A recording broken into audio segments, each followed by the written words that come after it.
Halo teman-teman semua, balik lagi di acara Get Insight. Untuk acara Get Insight kali ini akan ditemenin sama aku dengan Loren.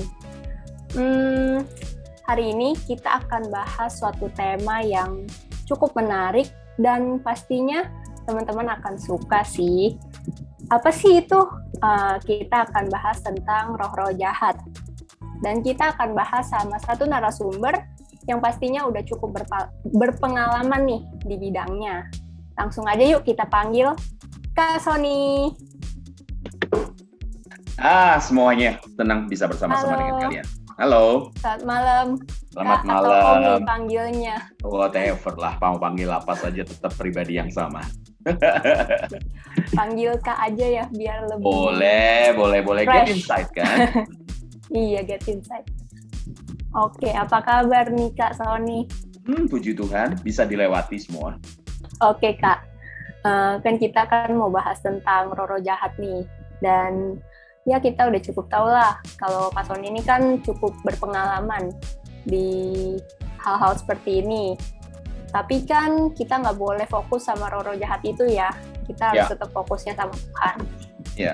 Udah, langsung aja ya Kak, Boleh. kita masuk ke pertanyaan-pertanyaan.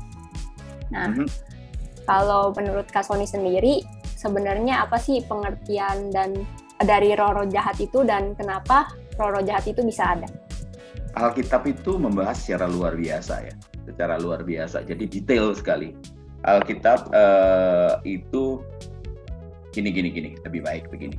Jadi gini, kepercayaan yang lain ada yang mengatakan bahwa mengajarkan bahwa roh jahat atau setan atau iblis itu diciptakan oleh Tuhan. Nah, itu tidak untuk Kristen karena Tuhan kita tidak pernah menciptakan kejahatan. Sekali lagi, ya. Jadi kalau ada kepercayaan yang lain mengatakan, oh ini dari cahaya, malaikat dari cahaya, terus kemudian ya itu hak mereka. Tetapi kalau kekristenan roh jahat itu apa? Alkitab membedakan antara yang mana setan, iblis dan roh jahat. Kalau kita ngomong roh jahat, maka Alkitab mencatat yang namanya daimonia. Nah, dari mana demonia itu? Nah, mesti jelas. Nanti akan ada banyak pertanyaan. Kalau kita ngomong roh jahat, nah namanya aja roh jahat. Berarti kan jamak kan, banyak kan? Nah, jadi kalau kita ngomong daimonia itu adalah apa? Itu sebenarnya adalah sepertiga dari malaikat yang menjadi penghuni surga yang berhasil di-pick up atau diajak oleh Lucifer, masih pakai nama Lucifer saat itu ya, untuk apa? Memberontak kepada surga, kepada Bapa. Nah, seperti itu ceritanya. Jadi mereka ini, yang sepertiga ini, ya dibuang dan kemudian jatuh ke bumi. Nah, ini yang sepertiga. Sekali lagi saya katakan, sepertiga. Ayatnya di mana? Di Wahyu. Ya. Nah, kalau kita belajar mengenai roh jahat, maka kita nggak perlu belajar lah roh jahat, ya. Kita ngomongin sedikit aja. Nah, mereka inilah yang kemudian akhirnya menurut di semua benua muncul dengan personifikasi yang berbeda. Kalau bahasanya sana dikatakan apa? Ini urban legend, ya. Ini yang jadi urban legend sesuai yang dipercaya. Nanti kita bahas lebih lanjut. Ayo Flo. Nah, semangat nih. Oke. Berarti roh jahat sama iblis sama setan itu nggak sama dong ya, Kak? Beda. Makanya sekali itu. Coba perhatikan ya. Namanya Hillel bin Sahar. Namanya setan. Ya, kalau kita belajar bahasa Ibrani ada sintet nun. Makanya ini merusak dan membunuh sekali ini gitu loh. Dan malaikat, gini loh, ciptaan Tuhan itu bukan seperti robot. Ciptaan Tuhan selalu ada kehendak bebas di dalam. Ini menarik sekali. Nah, malaikat itu diciptakan punya kehendak bebas. Punya kehendak bebas. Itu sebabnya daimonia ini sepertiga itu memilih untuk apa? Memilih untuk mengikuti setan. Kalau kita pernah belajar, dikatakan dan malaikat-malaikat bersukacita. Nah, malaikat bersukacita berarti malaikat punya ekspresi dong, punya perasaan dong. Nah, nanti Flo bisa tanya, kenapa ya kalau ada misalnya nih urban legend di Indonesia kuntilanak lah, dan apalah pokoknya hantu-hantu gitu selalu ada terdengar rintihan, tangisan. Kenapa sih? Gitu loh. Ada di IG waktu itu dikirimin ada foto, ada suara tangisan di rumah tua yang sudah ditinggalkan. Nah, gitu kita bisa lihat. Nah, jadi setan itu sebenarnya apa? Setan sendiri, Lucifer sendiri bukan malaikat. Bukan malaikat gitu loh ya. Kalau kita lihat kenapa tidak disebut malaikat? Karena yang namanya malaikat ya, malaikat itu adalah utusannya Tuhan, utusannya Allah. Nah, tidak pernah ada satu ketika dicatat dalam Alkitab yang namanya setan itu pernah menjadi utusan Allah. Maka dari itu ya, karena derajatnya begitu luar biasa di Alkitab dicatat, dia ingin menyamai yang maha tinggi. Nah, kudeta yang di sini, dia ingin mengkudeta posisinya Yesus. Itu sebabnya ketika kudetanya gagal, dia dibuang. Dan hasilnya kerusakan yang luar biasa.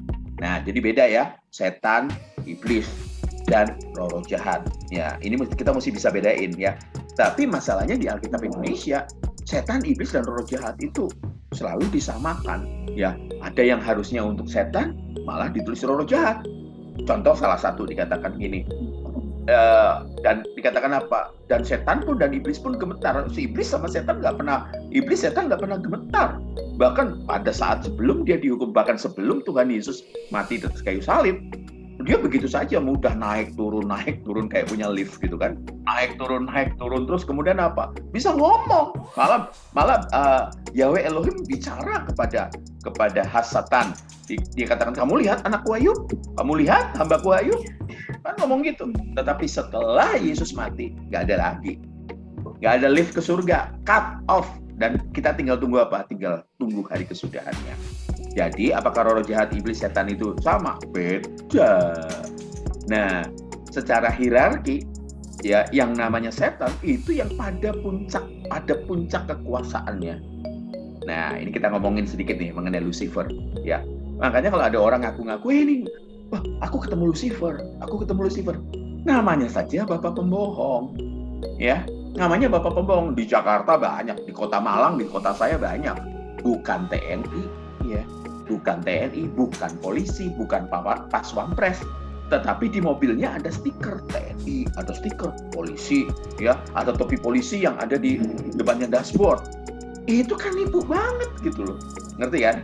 Ngerti ya di sini ya. Nah, roh jahat ini juga, saya ngomong roh jahat berarti jamak, sepertiga daripada malaikat yang jatuh. Itu suka ngaku-ngaku sebagai apa? Babenya dia, Lucifernya dia. Ngomong apa?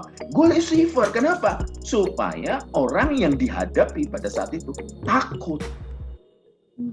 Pembohong kok dibohongin, kayak gitu. Ngerti ya? Jadi makanya kalau ada ngaku-ngaku Lucifer, saya suka teriak, hei! Nah, baru dia ngaku. Gitu loh, ngaku jati dirinya. Jadi jangan percaya di mana, oh Tuhan ngajak saya ke neraka. Bentar dulu. Neraka itu belum jadi. Tunggu bumi ini, kata firman Tuhan di kitab Petrus, ini bumi ini akan dilenyapkan baru jadi neraka. Lagi pula ngapain Tuhan kita ke neraka? Pasti ada ngomong gini, oh, Tuhan Yesus mati kan sampai ke bagian yang paling dalam. Yaitu nanti bisa ditanyakan itu. Ayo Flo. Oh iya, tadi aku nemu sedikit Om. Tadi kan Kak Sony bilang kalau mereka nggak diciptakan sama Tuhan. Ya. Tapi roh jahat itu memiliki kehendak bebas gitu. Dan malaikat tadi Kak Sony juga ada mention, malaikat itu punya kehendak bebas. Dan ketika dia jatuh, jadinya roh jahat.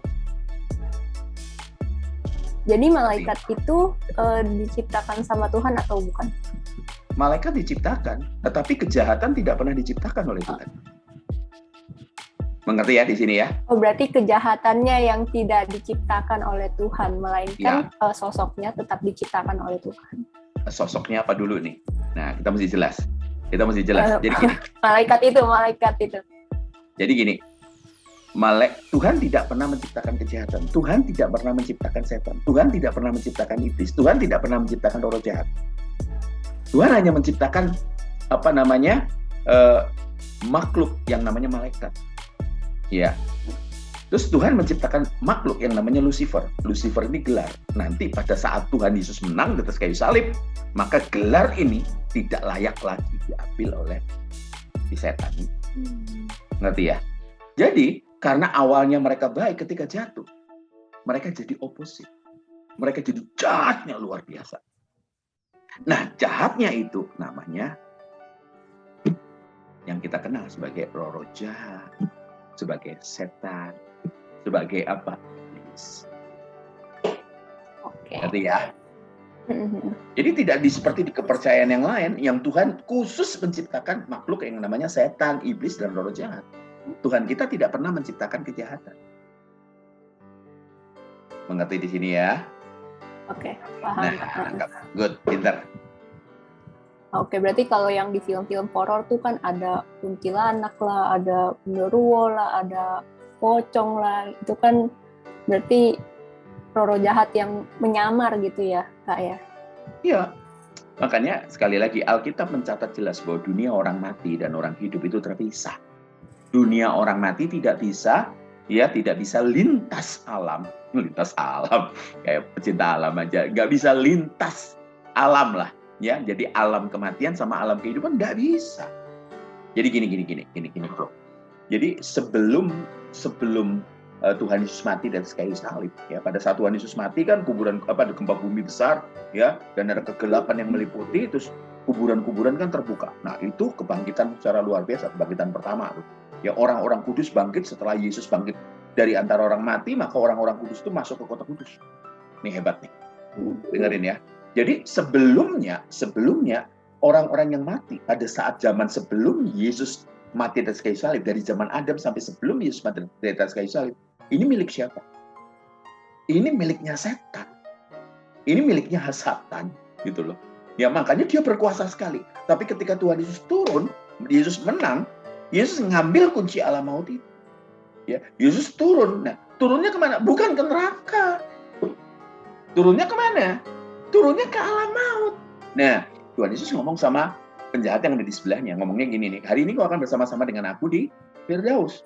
Itu konotasinya gini, kalau dulu satu tempat, termasuk Abraham, termasuk Daud, termasuk siapa? Wah, pokoknya semua tokoh-tokoh Alkitab ya, ada di situ tuh, yang hebat-hebat. Kecuali siapa? Henokh, Elia, dan Musa. Ya, karena mereka diangkat ya.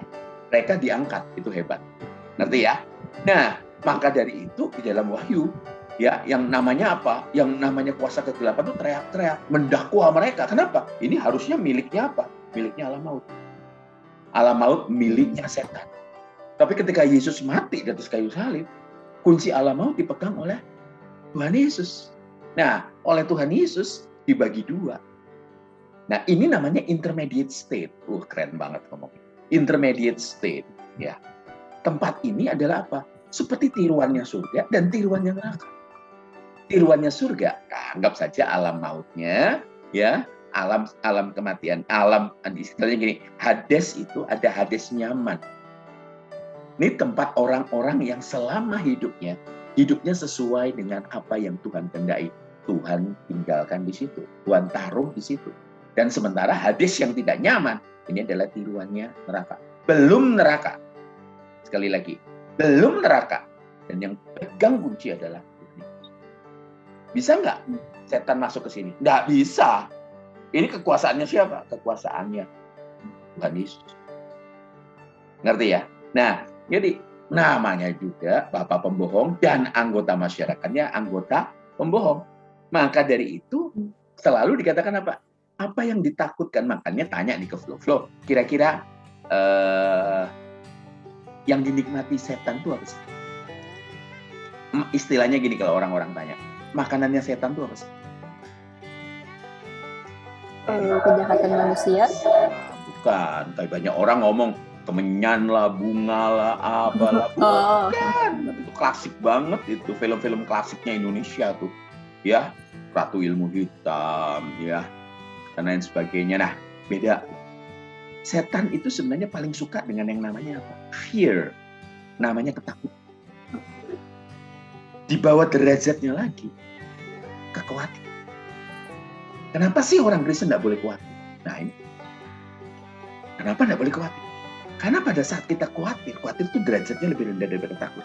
Pada saat kita khawatir, sebenarnya, atau takut, sebenarnya kita sedang tidak mempercayai apa yang kita sembah saat ini, yaitu Tuhan. Artinya gini, kita tidak percaya bahwa Tuhan bisa menolong kita.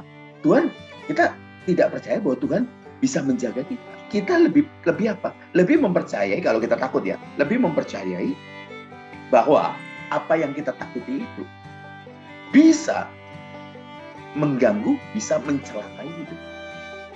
Atau arti pendeknya gini, pada saat kita takut kepada setan, kepada roh jahat, sebenarnya apa? Kita tidak mempercayai bahwa Yesus itu Tuhan. Maka dari itu, untuk membuat ketakutan massal, maka dia itu mengcopy apa yang ditakuti oleh masyarakat. Muncullah pocong, muncullah kuntilanak, ya, muncullah apa? Kemudian dengerin, ini luar biasa. Ya, pocong, kuntilanak, genderuwo, tuyul, whatever gitu loh. Hantu yang serem-serem gitu ya, Kak. Nah, makanya kalau dimitoskan, kalau lewat jalan sih merinding pada saat kita takut. Setan tidak pernah bisa baca pikiran kita. Tapi dia bisa mencium ketakutan. Dan ketakutan itu di-copy. Setelah itu di-print 3D. Ya, di-print pakai 4D. Dan muncullah apa yang kita takutkan. Ngerti ya? Muncullah apa yang kita takutkan. Pocong. Kalau saya plesetin jadi poci. Si poci ini hanya muncul di Indonesia sama Malaysia. Gitu loh. Di Thailand nggak ada. Di Filipina nggak ada. Apalagi di Amerika nggak ada ya, kayak. Nggak ada. Di state nggak ada. Jadi makanya kalau pocong Indonesia beroperasi di Amerika, itu apa? Ke Bandung naik ojek, nggak nyambung, Jack. Ngerti nggak? Makanya kalau di sana, ya ketakutannya masyarakat lokal itu lah yang diadopsi, kemudian apa? Dipersonifikasikan. Makanya jangan pernah takut, gitu. Jangan pernah takut. Ya, kalau takut, perlindungan Tuhan yang sempurna atas kita itu hanya rusak gara-gara apa? Fear. Ketika fear ada, maka apa? Aduh, aromanya tajam sekali. Aromanya tajam sekali. Makanya setan itu bukan hanya piawai, ya ini pengalaman saya, untuk membawi ketakutan, tapi dia mempiawai, membawai ketakutan. Serius. Maka dari itu, kalau kita mau sungguh-sungguh dalam Tuhan, ada banyak hal yang kita bisa belajar. Halo? Tapi gini, Kak, kalau itu kan kalau kita takut sama sosok-sosok yang horor itulah, yang serem itu kan. Tapi kan juga nggak sedikit kalau ada orang-orang yang memang diganggu gitu kan. Sampai ada mungkin yang kena santet contohnya kayak gitu. Nah itu gimana tuh, Kak? Dan menurut Kakak apa orang Kristen bisa kena yang kayak gitu-gitu? Kristen itu apaan sih? Nah, itu mesti dijawab dulu. Kristen itu artinya pengikut Yesus. Orang-orang yang ikut Tuhan Yesus tahun 30 ketika kekristenan lahir. Mereka tuh disebut Kristen sebagai Allah. Kenapa? Karena hidupnya seperti Yesus, kelakuannya seperti Yesus, kekudusannya seperti Yesus. Mereka memperlakukan orang lain seperti Yesus. Sampai di sini mengerti ya? Jadi kita ngelihat dulu, kalau orang yang agamanya Kristen bisa disantet. Kalau orang yang agamanya Kristen bisa ditakut-takuti oleh kuasa Tuhan. Tetapi kalau Kristen beneran, kayaknya enggak. Makanya kalau kita diajar untuk hidup kudus, hidup bertanggung jawab, memindahkan hati ke surga, ya bangsa yang begini setan enggak suka gitu loh. Ngerti ya? Makanya kalau dikatakan ya dia orang Kristen kok bisa disantet? Dia orang Kristen kok bisa diguna-guna? Entar dulu. Agamanya Kristen. Makanya kalau kita lihat di televisi, ada artis-artis yang pindah dari Kristen ke agama yang lain. Entar dulu, jangan sedih dulu. Belum Kristen. Loh, agamanya Kristen, tetapi belum Kristen. Sampai di sini mengerti ya? Karena untuk jadi Kristen itu harus apa? Sangkal diri dan pikul salib. Makanya setan itu juga, iblis itu, roh jahat itu bisa mencium juga. Oh, ini anak Tuhan yang benar. Itu takut. Ngerti ya? Makanya kalau kita ngelihat yang namanya legion itu ketika ketemu Yesus teriak. Makanya ada satu statement yang saya katakan gini. Kalau hidup kita aman-aman saja ikut Tuhan Yesus. Aman-aman saja. Jangan-jangan kita baru beragama Kristen. Belum Kristen. Engkau tidak punya potensi untuk merusak kerajaannya setan. Tapi kalau engkau hidup kudus, hidup bertanggung jawab dan memindahkan hati ke surga, hidupmu itu jadi ancaman terbesar bagi kuasa kita. Ya. Halo. Oke. Boleh dong Kak Sony ceritain pengalaman yang paling diingat tentang roh jahat? Waktu saya belum terima Yesus sebagai Tuhan dan Juru Selamat, saya itu dalam situasi yang point of no return. Karena saya terlanjur untuk serahkan hidup saya kepada setan. Saya masih ingat jelas. Dan ya ada banyak, dari benefitnya banyak sekali pada saat itu ya. Kekuasaan tidak terbatas.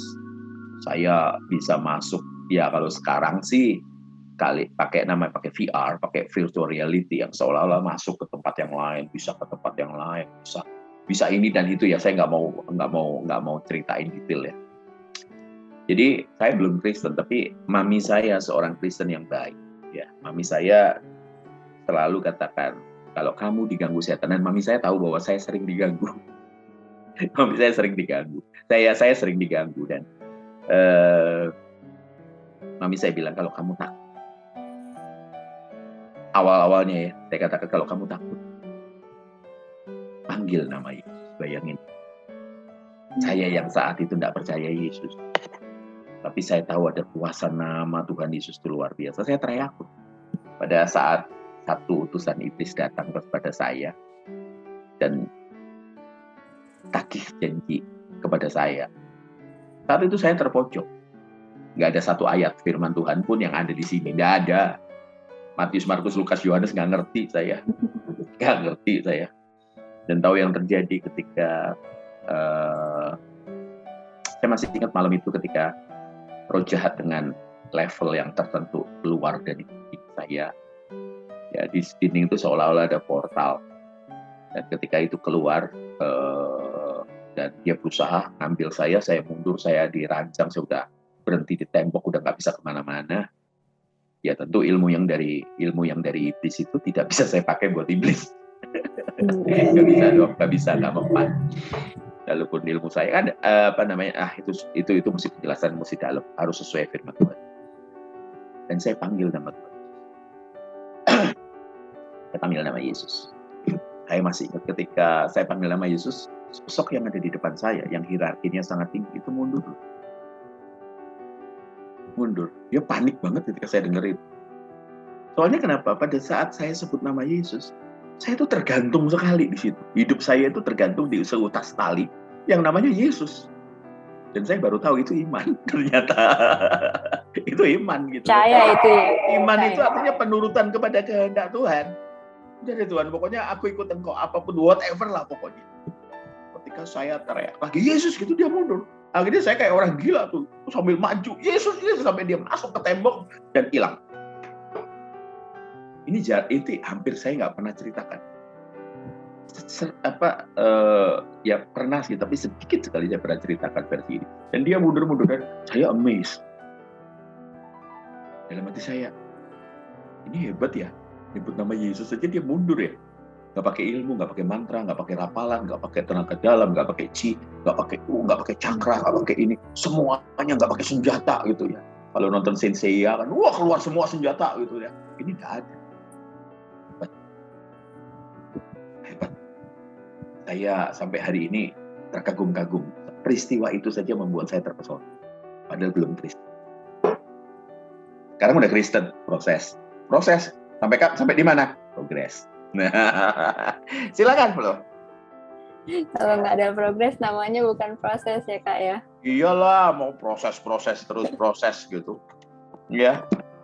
Ya, lanjut. Tahan dulu nih Kak Sony, sayang banget waktunya udah terbatas nih. Kita lanjutnya di episode selanjutnya aja ya. Iya Flo. Oke, thank you banget buat teman-teman yang udah nonton episode Kit Insight kali ini. Jangan lupa buat like, komen, dan share video kali ini. Dan kalau teman-teman nggak mau ketinggalan sama video episode selanjutnya, teman-teman bisa langsung subscribe channelnya GSKI Gajah Mada. Dan juga teman-teman boleh di-follow dong IG-nya gski.gajahmada. Sampai jumpa di episode selanjutnya ya. God bless!